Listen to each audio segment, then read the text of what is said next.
शेखरची पत्नी हे जग सोडून गेल्यानंतर तो फारच डिप्रेशनमध्ये गेला होता. त्या दोघांचे लव्ह मॅरेज होते. लग्नानंतरही त्यांच्यातील प्रेम कणभरही कमी झालेले नव्हते.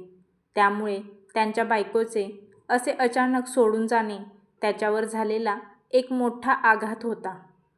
शेखरच्या बायकोचे काही दिवसांपूर्वीच हृदयविकाराच्या झटक्याने निधन झालेले होते. त्याला एक 20 वर्षाची मुलगी होती आणि 18 वर्षाचा मुलगा. त्या मुलांच्याकडे बघून तो त्यांचे आयुष्य जगत होता. मुलीकडे बघून तो त्याचे सर्व दुःख विसरण्याचा प्रयत्न करत होता. त्या धक्क्यातून तो सावरत होता. मुलांनाही तो आईप्रमाणे आधार देत होता.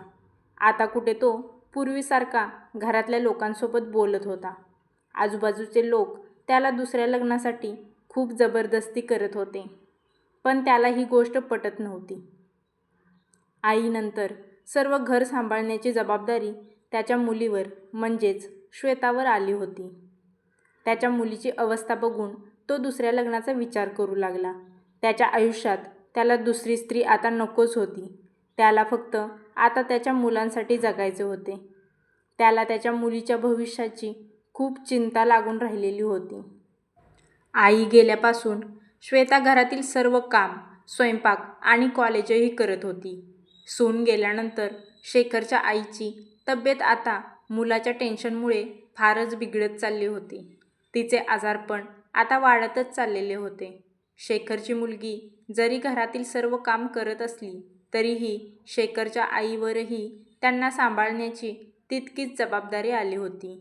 पण शेखरच्या आईचे वय झाल्यामुळे आईला आता काम करणे जमत नव्हते.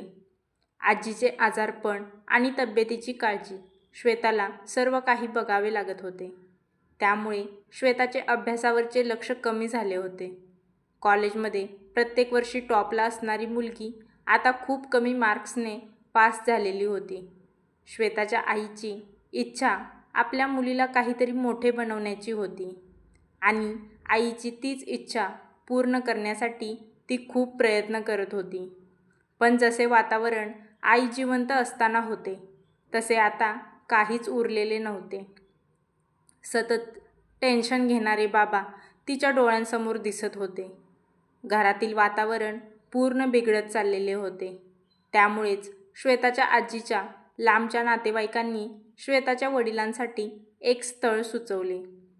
श्वेताच्या वडिलांना मात्र हे लग्न करणे त्यांच्या मनाला पटतच नव्हते. पण त्यांच्या आईने त्यांची समजूत घातली. जर तू लग्न केलेस तर श्वेतावरची जबाबदारी कमी होईल. तिला तिच्या अभ्यासात लक्ष घालता येईल. तिलाही तिचे आयुष्य जगता येईल. आई गेल्यापासून बिचारी सतत एखाद्या मोठ्या बाईसारखी सर्व घराची जबाबदारी पार पाडते. एवढ्या कमी वयातच तिच्यावर ही अशी जबाबदारी नको. तिला तिच्या अभ्यासामध्ये वेळही देता येत नाही. त्यामुळे तू लग्न कर, म्हणजे तुझी येणारी बायको तुझ्या मुलांच्याकडेही लक्ष देईल आणि तुलाही एक आधार मिळेल. मुलांनाही आता त्यांच्या आईचे प्रेम मिळेल. श्वेता आता मोठी झाली होती. तिलाही तिच्या वडिलांनी दुसरे लग्न करणे अजिबात मान्य नव्हते. पण आजीने वडिलांना खूप वेळा समजवल्यानंतर ते हो नाही करतच होते. जवळच्याही लोकांनी वडिलांना समजवले आणि त्यानंतर ते लग्नाला तयार झाले. 2 मुले असताना या वयात लग्न करणे हे त्यांना शोभतच नव्हते. पण तरीही त्यांना हे लग्न करावेच लागत होते. काही दिवसानंतर श्वेताचे लग्न करावे लागणार होते आणि तिच्यानंतर पुन्हा घराची जबाबदारी घ्यायला कोणीतरी पाहिजे म्हणून श्वेताचे वडील लग्नासाठी तयार झाले. श्वेताच्या आईवर तिच्या वडिलांचे खूप प्रेम होते. तिला विसरणे कधीही शक्य नव्हते. तिची जागा दुसऱ्या कोणाला ते देऊही शकत नव्हते. पण परिस्थितीनुसार त्यांनी स्वतःला बदलवलं होतं आणि त्यांनी सगळ्यांचाच विचार करून दुसरं लग्न केलं. जवळचे नातेवाईक आणि गावातील थोडीफार लोक बोलवून त्यांनी एका मंदिरात लग्न केले. श्वेताची सावत्र आई रेखा, तिला एकही मूलबाळ नव्हते. त्यामुळेच तिच्या नवऱ्याने तिला घटस्फोट दिला होता. दिसताना ती खूप गरीब, संस्कारी स्त्री वाटत होती. तिचा स्वभावही सगळ्यांना आवडला होता, कारण लग्ना अगोदर ती सगळ्यांशी खूपच प्रेमाने वागत होती. श्वेताला आणि तिच्या भावालाही ती खूपच जीव लावत होती. तिच्यासोबतच आता श्वेताच्या वडिलांचे लग्न झाले होते. रेखासोबत लग्न करताना श्वेताचे वडील आपल्या पहिल्या बायकोची आठवण काढून खूप रडले होते. आपल्या आईची जागा दुसरे कोणीतरी घेतंय म्हणून श्वेतालाही खूप वाईट वाटत होते. पण ही आई आपल्याला प्रेम देईल म्हणून श्वेताही तिच्या सावत्र आईला खूप जीव लावत होती. रेखाला मूलबाळ होत नाही म्हणून तिच्या अगोदरच्या नवऱ्यापासून घटस्फोट झाला होता. तिला मूलबाळ नाही म्हणून ती आपल्या पहिल्या बायकोच्या मुलांना जीव लावेल, त्यांना आईचे प्रेम देईल असे सर्वांनाच वाटत होते. आजीलाही असेच वाटत होते. म्हणूनच आजीने श्वेताच्या वडिलांना जबरदस्तीने लग्न करायला लावले होते. पण लग्न झाले की रेखा आता पूर्ण बदलून गेली होती. पहिल्या दिवसापासूनच श्वेताच्या सावत्र आईने रेखाने तिचे खरे रूप दाखवायला सुरुवात केली. लग्न झाल्याबरोबरच ती घरात आली आणि श्वेताच्या वडिलांना म्हणाली, माझी या घरात रूम कोणती आहे ते सांगा, म्हणजे तिथे फक्त माझेच सर्व कपडे आणि साहित्य राहील आणि त्या खोलीमध्ये माझ्या परवानगीशिवाय कोणीही येणार नाही किंवा जाणारही नाही. श्वेताच्या वडिलांनी रेखाला काहीही न बोलता श्वेताच्या आईची रूम दाखवली. त्या रूममध्ये श्वेताच्या आईवडिलांच्या खूप साऱ्या आठवणी होत्या. भिंतीवरती श्वेताच्या वडिलांचे आणि आईचे लग्नाचे आणि बाकी बरेचसे फोटो फ्रेममध्ये लावलेले होते. श्वेताच्या आईचे कपाट, बेड आणि बऱ्याचशा वस्तू त्या रूममध्ये होत्या, ज्यावरती श्वेताच्या आईचे नाव होते. पण हे मात्र सावत्र आईला आवडले नाही. तिने लगेचच त्या वस्तू त्या रूममधून दुसरीकडे ठेवायला लावल्या. सर्व रूम रिकामी करून दिली. रेखाने तिथे नवीन कपाट आणि नवीन बेडची मागणी केली. श्वेताचे वडील तर त्यांची बायको गेल्यापासून दुःखातच होते. त्यात आता ही आणलेली दुसरी बायको त्यांना खूपच दुःख देत होती. श्वेताच्या आईच्या जुन्या वस्तू, कपडे त्या रूममधून हटवताना वडिलांच्या डोळ्यातून अश्रू ओघळत होते. श्वेता आणि तिचा भाऊही हे सर्व पाहत होता. त्यांनाही सर्व पाहून खूप वाईट वाटत होते. आईने स्वतः बनवलेल्या काही वस्तूही त्या रूममध्ये ठेवलेल्या होत्या. पण त्यांची आई गेली की सर्व आठवणी पुसायला आता सावत्र आई आली होती. आजी डोळे मोठे करून कपाळावर आठ्या पाडत त्या नवीन आलेल्या सुनेकडे पाहत होती. पण रेखाला त्या गोष्टीचा जराही फरक पडला नाही. एकन एक वस्तू त्या रूममधून बाहेर निघत होती आणि श्वेताच्या सावत्र आईच्या चेहऱ्यावर आनंद वाढत चालला होता. तिथे असणारे श्वेताचे आणि तिच्या भावाचेही सर्व साहित्य सावत्र आईने त्या रूममधून बाहेर काढून टाकले. सर्व रूम रिकामी झाल्यानंतर आता ती खुश दिसत होती. श्वेताला तिच्या आईबरोबरच्या आठवणी जाग्या होऊ लागल्या. आता ती पळतच बाहेरच्या रूममध्ये गेली आणि खूप जोरजोरात रडू लागली. जर आज आई असती तर हे सर्व पाहण्याची वेळ आलीच नसती. तिला तिच्या आईची खूपच जास्त आठवण येत होती.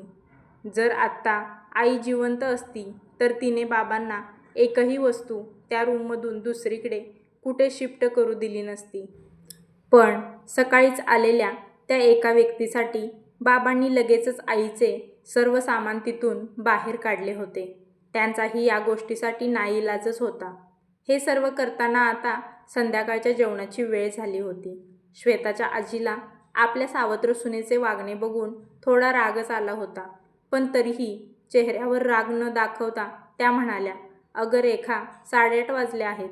स्वयंपाक कधी करणार आहेस? सासूचे बोलणे ऐकून तिला आता जास्तच राग आला. ती ताडकन म्हणाली, काही तासांपूर्वीच तर मी या घरात आले आहे. अजून एकही दिवस झाला नाही आणि तुम्ही लगेचच मला कामाला लावताय का?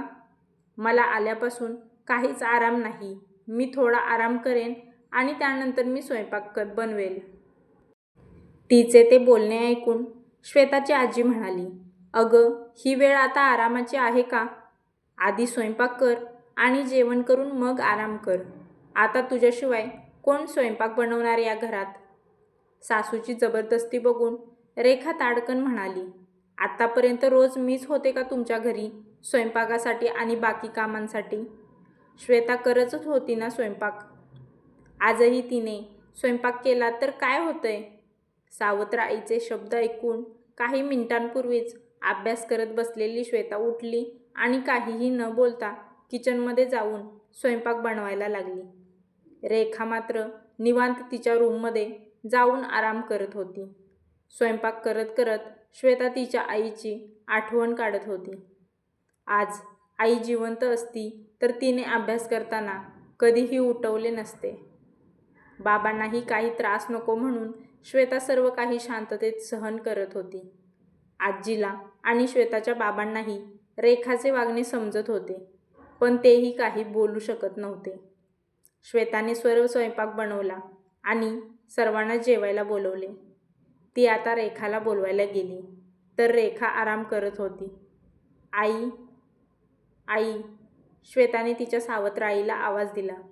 आज खूप दिवसानंतर तिने पहिल्यांदा आई म्हणून हाक मारली होती. श्वेताचा आवाज ऐकून ती उठली आणि म्हणाली, काय ग, आता काय तुझं? रेखा तिच्यावर ओरडली, जेवायला चल, सगळेजण जेवायला बसतोय. श्वेता जरा घाबरतच बोलली, बरं जा तू, मी येते. रेखाने तिला जायला सांगितले आणि पुन्हा तिला थांबवत म्हणाली, श्वेता लक्षात ठेव, पुन्हा माझ्या खोलीत येताना मला विचारल्याशिवाय आत एक पाऊलही ठेवायचा नाहीस, समजलं? श्वेताने मानेनेच हो केले आणि दुःखी चेहऱ्याने जेवायला आली. काय ग श्वेता, येते का तुझी आई जेवायला? वडिलांनी श्वेताला विचारले. हो येते. श्वेताला आता तिला आईही म्हणू वाटत नव्हते. ती मनात म्हणाली, आई नाही ती, एक खडूस बाई आहे. तेवढ्यात रेखाही आली. मोबाईलमध्ये बघत ती काहीतरी करत होती. जेवण वाढण्याचे कष्टही रेखाने घेतले नाहीत. श्वेतानेच सगळ्यांना जेवायला वाढले. जेवण झाल्यानंतरही रेखा उठली आणि सरळ तिच्या रूममध्ये निघून गेली. असेच दिवस निघून जात होते. श्वेताच्या वडिलांनी आपल्या मुलीसाठी तिचा त्रास कमी व्हावा म्हणून दुसरे लग्न केले होते. पण श्वेताचा त्रास आता भरपूरच वाढलेला होता. रेखाला श्वेता आता एक मोलकरीणच वाटत होती. श्वेताचे वडील घरी नसताना ती निवांत आराम करत राहायची आणि श्वेताला कामाला लावायची. रेखाने सावत्र आईची जागा तर घेतली होती, पण तिच्याकडे आईसारखी माया अजिबातच नव्हती. जसे जसे दिवस जात होते तसे रेखा खूपच बदलत चालली होती. स्वतः आराम करून श्वेताला सर्व काम करायला लावत होती. पण ही गोष्ट ती श्वेताच्या वडिलांच्या डोळ्यावर येऊ देत नव्हती. त्यांच्यासमोर ती एक चांगली बायको, चांगली आई बनून राहत होती. पण श्वेताचे वडील घरी नसताना तिला खूप काही बोलून, टोमणे मारून त्रास देत होती. आता रेखाच्या सासूची तब्येत खूपच बिघडली होती. सासूला आता हॉस्पिटलमध्ये एका मोठ्या ऑपरेशनसाठी ॲडमिट केलेले होते. त्या ऑपरेशनसाठी खूप सारे पैसे लागणार होते, पण तेवढे पैसे श्वेताच्या वडिलांच्याकडे नव्हते. श्वेताने तिच्या वडिलांना तिच्या आईच्या दागिन्यांबद्दल सांगितले. ते दागिने विकून त्या पैशांमध्ये आजीचे ऑपरेशन करू. पण पहिल्या बायकोचे दागिने आता दुसऱ्या बायकोकडे होते. लग्नाच्या दिवशीच रेखाने ते दागिने श्वेताच्या वडिलांकडून मागून घेतले होते. आता ते परत मिळणे कठीण होते. तरीही श्वेताच्या वडिलांनी रेखाला ऑपरेशनबद्दल सांगितले. त्यासाठी आपल्याला दागिने विकावे लागतील असेही सांगितले. पण तिने दागिने विकण्यास नकार दिला. तिने तिच्या नवऱ्याला सांगितले, मी तुम्हाला जेवढे पैसे लागतील तेवढे देते. माझ्या मानलेल्या भावाचा मुलगा एक मोठा बिझनेस करतो, तो आपल्याला नक्कीच मदत करेल, असे रेखाने तिच्या नवऱ्याला सांगितले. आईसाठी रेखा मदत करते, त्यामुळे नवऱ्यालाही रेखाचे बोलणे ऐकून बरे वाटले. कारण दागिने विकण्यापेक्षा कोणाकडून तरी मदत घेणे हे त्याला सोपे वाटत होते. काही दिवसात ते पैसे रिटर्न देऊ असा विचार करून रेखाच्या मताशी सहमत झाले. ते दागिने श्वेताच्या आईचे होते, तरीही त्यावर रेखा हक्क गाजवत होती. जर दागिने विकले तर पुन्हा तिला दागिने मिळणार नाहीत, म्हणून रेखाने ही युक्ती शोधली होती. श्वेताचे वडील आईसाठी हॉस्पिटलमध्ये थांबत होते. ते घरातून निघून गेले की रेखाने तिच्या मानलेल्या भावाच्या मुलाला पैशांसाठी कॉल केला. 5 लाख रुपये अर्जंट पाहिजे होते. माझ्या सासूचे ऑपरेशन करायचे आहे. मी तुझी पाहिजे ती मदत करेन, असे सांगितले. समोरून तो बोलला, मला त्या बदल्यात काय हवं आहे ते तुला चांगलेच माहीत आहे. रेखा आणि समोरच्या व्यक्तीची खूप आधीपासूनच ओळख होती. त्यामुळे तिला सर्व काही माहीत होते. पैशांसाठी रेखा कोणत्याही थराला जाऊ शकते हे समोरच्या व्यक्तीला माहीत होतं. रेखाला फक्त दागिन्यांच्या स्वार्थासाठी हे सर्व करायचे होते. रेखाने श्वेताचा गुपचूप फोटो काढून त्या समोरच्या व्यक्तीला पाठवला आणि तो समोरचा व्यक्ती पैसे देण्यासाठी राजी झाला. दुसऱ्या दिवशी रात्री श्वेताच्या आजीला ऑपरेशनसाठी घेणार होते. त्याच्या अगोदरच सर्व पैसे भरावे लागणार होते. रेखाला आता नवऱ्याला सांगितल्याप्रमाणे काहीही करून पैसे मिळवावेच लागणार होते. श्वेताचे वडील आता हॉस्पिटलमध्ये गेले. ते आता रात्री घरी येणारच नव्हते, कारण आईजवळ हॉस्पिटलमध्ये थांबणे गरजेचे होते आणि उद्याही ऑपरेशन असल्यामुळे ते हॉस्पिटलमध्येच असणार. त्यामुळे श्वेताच्या सावत्र आईला आता चांगलाच चान्स मिळाला होता. घरामध्ये आता फक्त श्वेता आणि रेखाच होती. श्वेताचा लहान भाऊ वडिलांसोबत हॉस्पिटलमध्येच गेला होता. रेखाने श्वेताच्या आईचे सर्व दागिने लपवून ठेवले आणि नवऱ्याला सांगितल्याप्रमाणे पैशांची तरतूद करायला तिने श्वेताला बोलवून घेतले. खूप प्रेमाने ती श्वेतासोबत आज पहिल्यांदाच बोलत होती. श्वेता बाळा, तुझ्या आजीचे उद्या ऑपरेशन आहे. त्यासाठी आपल्याला खूप पैसे लागणार आहेत. पैसे वेळेवर मिळाले तरच आजीचे ऑपरेशन होईल आणि तुझ्या आजीचा जीव वाचेल. सावत्र आईचे बोलणे ऐकून श्वेताही रडायला लागली. तिच्यासाठी तिची आजी खूप महत्त्वाची होती. श्वेताची आई गेल्यानंतर तिला सगळ्यात मोठा आधार तिच्या आजीचाच होता. श्वेताचे आणि तिच्या वडिलांचे आईच्या दागिन्यांविषयी झालेले बोलणे तिला पटकन आठवले. ती लगेचच तिच्या सावत्र आईला म्हणाली, माझ्या आईचे दागिने आहेत, ते आपण विकू आणि आजीला हॉस्पिटलमध्ये ते पैसे देऊ. श्वेताला माहीत होते की तिची आई ते दागिने आता देणार नव्हती. तरीही ती रेखाला दागिन्यांबद्दल बोलली. नाही श्वेता बाळा, दागिने विकून कसे चालेल? काही दिवसातच तुझ्या लग्नात ते दागिने उपयोगी पडतील. दागिन्यांचे भाव आता खूपच वाढलेले आहेत. तुझ्या लग्नावेळी आपण एवढे दागिने खरेदी करू शकत नाही. त्यामुळे आता हे दागिने आपण विकायला नको. खूप गोड बोलून रेखा तिचा प्लॅन श्वेताच्या डोक्यात घालत होती. माझ्या एका भावाचा मुलगा खूप मोठा बिझनेसमॅन आहे. त्याच्याबद्दल तुझ्या वडिलांना मी सांगितले आहे. तो आपल्याला पैशांची मदत करेल. फक्त ते पैसे आणण्यासाठी तू तिथे गेली पाहिजेस. हे ऐकून श्वेता आश्चर्यचकित झाली. मी जाऊन माझ्याकडे एवढे पैसे कोण देणार आहे? माझी तिथे काय ओळख? रेखा म्हणाली, तुझी जरी ओळख नसली तरी माझी तिथे खूप ओळख आहे. तू फक्त जा आणि ते सांगतील तसे कर. तू त्यांचे सर्व ऐकलेस तरच आपल्याला पैसे मिळतील. नाहीतर तुझी आजी वाचणार नाही. आजीच्या जीवासाठी श्वेता लगेचच तयार झाली. तिला तिच्या सावत्र आईचा प्लॅन अजूनही समजलेला नव्हता. आणि हो, ही बातमी तू तुझ्या वडिलांपर्यंत पोहोचू देऊ नको, नाहीतर ते मला रागवतील. गोड बोलून रेखाने श्वेताला समजवले. ठीक आहे आई, मी माझ्या आजीसाठी काहीही करू शकते. भोळेपणाने श्वेता लगेचच म्हणाली. आता रात्रीचे 8 वाजले आहेत. तू तुझे आवर. मी तुला त्या ठिकाणी पोहोचवून पाठीमागे येईन. रेखाचे बोलणे ऐकून श्वेता म्हणाली, पाठीमागे येईन म्हणजे? मी एवढ्या रात्री एकटी तिथे कशी थांबू? तू एकटी नाहीस. तुझ्यासोबत माझ्या भावाचा मुलगा असेल. तो खूप चांगला आहे.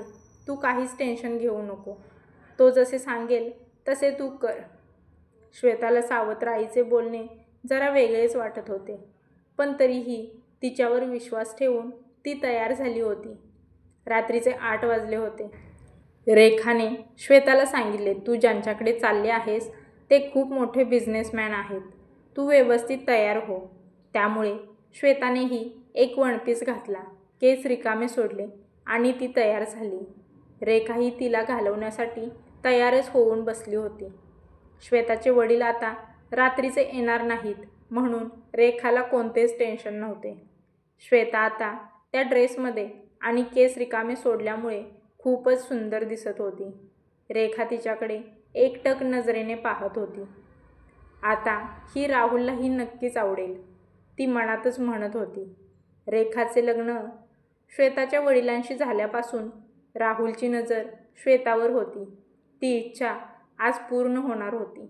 राहुलने श्वेताला कधीही समोरासमोर पाहिले नव्हते आणि श्वेतानेही कधीही राहुलला पाहिलेले नव्हते. पण राहुल खूप वेळा फोटो, व्हिडिओ आणि व्हॉट्सअप स्टेटसमध्ये श्वेताला पाहत होता. त्याला ती बघताक्षणी आवडली होती. त्याची खूप दिवसांची इच्छा आज पूर्ण होणार होती. रेखालाही श्वेतामुळे काही पैसे मिळणार होते. त्यामुळे रेखाही खुश होती. रेखा आणि श्वेता दोघीही एका रिक्षाने राहुलच्या बंगल्याजवळ जाऊन पोहोचल्या. त्यांच्या घरापासून बऱ्याच अंतरावर लांब राहुलचा बंगला होता. रेखाने श्वेता आल्याचे राहुलला कॉल करून सांगितले. श्वेताला बंगल्याबाहेर सोडून रेखा घरी निघून गेली. श्वेताला घेऊन जाण्यासाठी एक लेडीज गेटजवळ आली. तिने श्वेताची ओळख पटवली आणि तिला आतमध्ये घेऊन गेली. आता मात्र श्वेताच्या हळूहळू सर्व काही लक्षात येऊ लागले. तिने लगेचच तिच्या मोबाईलवरून तिच्या वडिलांना त्या जागेचे लोकेशन पाठवले. श्वेताच्या सावत्र आईने सांगितल्याप्रमाणे ती त्या मुलीला म्हणाली, राहुल सर कुठे आहेत? त्यांना मला भेटायचे आहे. ती मुलगी त्यांच्याकडेच घेऊन जात असल्याचे तिला सांगण्यात आले.